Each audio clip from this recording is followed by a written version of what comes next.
Hello বন্ধুরা, তোমরা সবাই কেমন আছো? আশা করছি তোমরা সবাই খুব ভালো আছো এবং সুস্থ আছো। সুমাজরা ইউটিউব চ্যানেলে তোমাদেরকে জানাই অনেক অনেক ভালোবাসা, অনেক অনেক স্বাগত।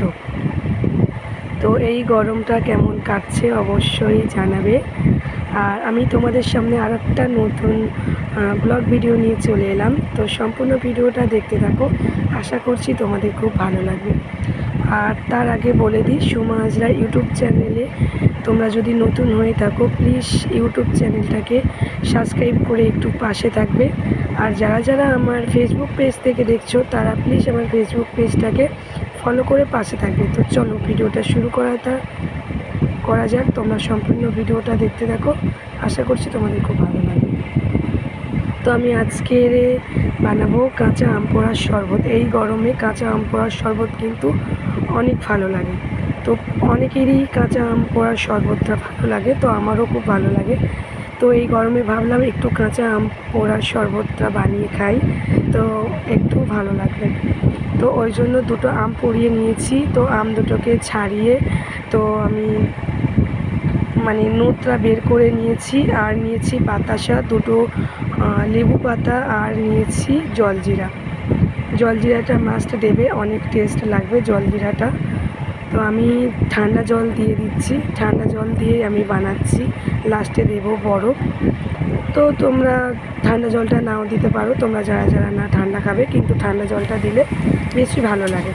ঠান্ডা ঠান্ডা এই গরমে অনেক ভালো লাগে। তো আমি ঠান্ডা জলটা দিয়ে দিয়েছি, তারপরে দিয়ে দিলাম জলজিরা। তোমরা কিন্তু এই গরমে বানিয়ে খাবে, কিন্তু অনেক ভালো লাগবে। তো আমি 1 টাকা দামে যে জলজিরার পাতাগুলো হয় ওটাই দিয়েছি, 5 পাতা দিয়ে দিয়েছি জলজিরা। তো আমি লেবু পাতাটা দিয়ে দিলাম, তোমরা চিনি দিতে পারো। তো আমি চিনি দিয়ে খাবো না বলে বাতাসাটা দিচ্ছি, কারণ বাতাসাটা আমার খুব ভালো লাগে। আমি বাতাসা দিয়েই বানিয়ে খাই আম পোড়ার শরবত। তোমরা পারলে চিনি দেবে। আর যদি ভাবো আমরা মিষ্টি খাবো না, তো মিষ্টি না দিলেও চলবে, চিনি বাতাসা না দিলেও চলবে। অনেকে টক খেতে বেশি ভালোবাসে, টক শরবতটাই বেশি ভালোবাসে। তো তোমরা পারলে মিষ্টিটা বাদ দিতে পারো, চিনি বাতাসা বাদ দিতে পারো। তো যাই হোক, তারপরে দিয়ে দিয়েছিলাম একটু নুন, দিয়ে লেবু পাতাটা আমি কেটে নিচ্ছিলাম, যাতে একটু পোড়া আমের সেন্টটা থাকে আর লেবু পাতার সেন্ট দুটোই যাতে থাকে, ওই জন্য দিয়েছিলাম। তো আমার বাতাসা যেটা দিয়েছিলাম ওটা গুলানো হয়ে গিয়েছিলো, আমি মিক্স করে নিয়েছি। তারপরে নিয়ে এসেছি বরফটা যদি একটু লাস্টে দেওয়া যায় অনেক ঠান্ডা ঠান্ডা লাগে, ভালো লাগে। তো ওই জন্য আমি ফ্রিজ থেকে বের করে নিয়ে এসেছিলাম বরফগুলো এখন দিয়ে দেবো, দিয়ে আরেকটু ভালো করে ফেটে নেব। তো ভিডিওটা দেখো, ভালো লাগবে। আর তোমরা কারা কারা এই আম পোড়ার শরবতটা খেতে ভালোবাসো অবশ্যই কিন্তু কমেন্টে জানাবে। আর তোমরা কে কোথা থেকে আমার ভিডিওটা দেখছো অবশ্যই কমেন্টে জানাবে। তো চলো শরবতটা আমি ফেটে নিই, তোমরা দেখতে থাকো। আর কেমন লাগছে বলো শরবতটা, দেখেই তো জিভে জল চলে আসছে।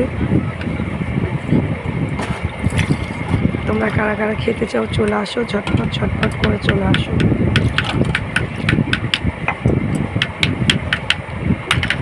আমি একটু মিক্স করে নেব কিছুক্ষণ, যেহেতু আমি বরফটা দিয়েছি একটু মিক্স করব। তো চলো, আমার মিক্স করা হয়ে গেছে, আমি গ্লাসে করেও ঢেলে নিয়েছি। তো কেমন লাগছে বলো। তো যাই হোক বন্ধুরা, ভিডিওটা কেমন লাগলো অবশ্যই জানাবে। যদি ভিডিওটা ভালো লাগে অবশ্যই পাশে থাকবে। তো চলো ভিডিওটা এই পর্যন্তই, টাটা সবাইকে।